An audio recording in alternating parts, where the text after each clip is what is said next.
Bonjour à tous et bienvenue dans ce point de l'actualité. La Côte d'Ivoire salue la mémoire du Premier ministre. Les obsèques nationales ont débuté hier ce matin. Il se tient au Palais des Sports de Treichville. Les hommages du RHDP au Premier ministre Amadou Gon Coulibaly. Vous voyez cette forte mobilisation des militants venus témoigner leur reconnaissance et attachement à cet homme politique. Nous retrouvons sur place Alexis Ouedraogo. Bonjour. Comment débute cette journée d'hommage du RHDP?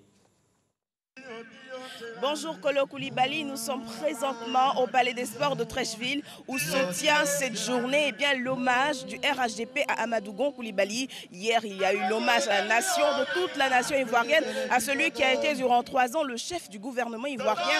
Aujourd'hui, c'est son parti, le RHDP, qui l'honore. Rappelons que le 12 mars dernier, il avait été désigné comme candidat à la présidentielle 2020 du RHDP. Ils sont venus donc en grand nombre pour célébrer l'homme. À leur tête, le chef de l'État, Alassane Ouattara, qui est attendu dans quelques instants.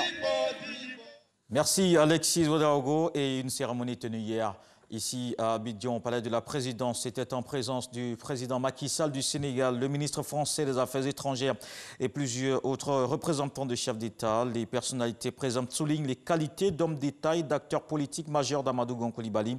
Il a été élevé à la dignité de Grand Croix de l'Ordre national à titre posthume par le chef de l'État. La cérémonie d'hier marque donc le début des obsèques du chef du gouvernement, comme c'est le cas ce matin avec les hommages du RHDP au palais des Sports de Treichville.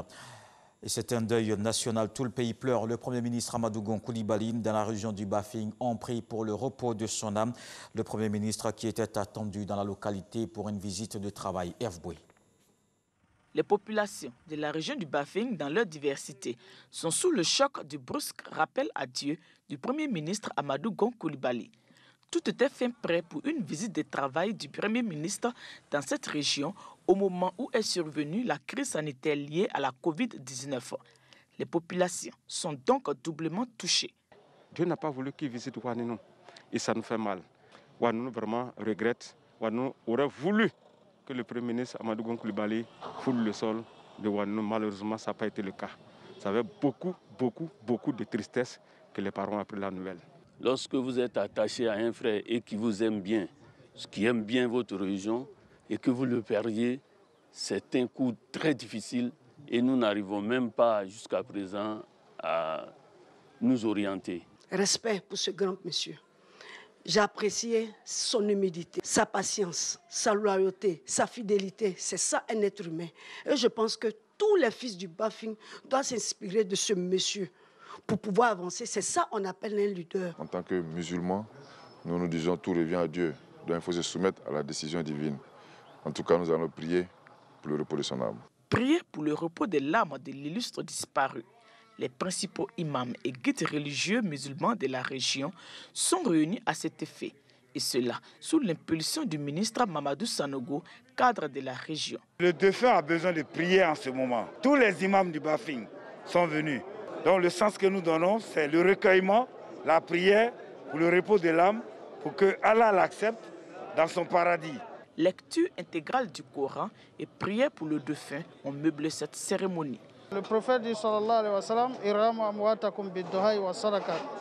quand votre frère rend l'âme comme ça, donc il a besoin de 2 choses chez Dieu là-bas. C'est de lui accompagner avec des bénédictions et lui faire des sacrifices, que son âme se repose en paix et que Allah subhanahu wa ta'ala lui accorde son paradis. Le Premier ministre Amadou Gon Coulibaly, décédé le 8 juillet dernier à Abidjan des suites d'un malaise, sera inhumé le 17 juillet à Korogo.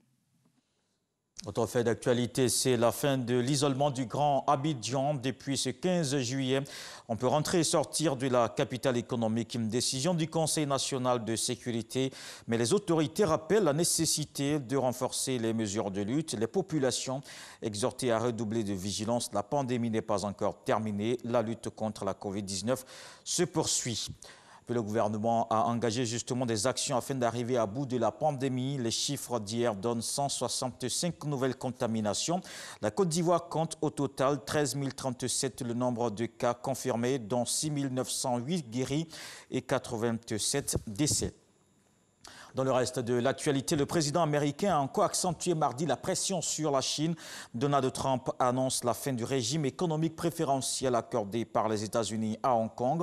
Il a signé une loi prévoyant des sanctions contre la répression dans le territoire chinois. Ce traitement spécial avait permis à l'ancienne colonie britannique de devenir l'un des principaux pôles financiers mondiaux. Pékin dénonce une ingérence et promet de réagir. Rendez-vous à 13h pour le journal.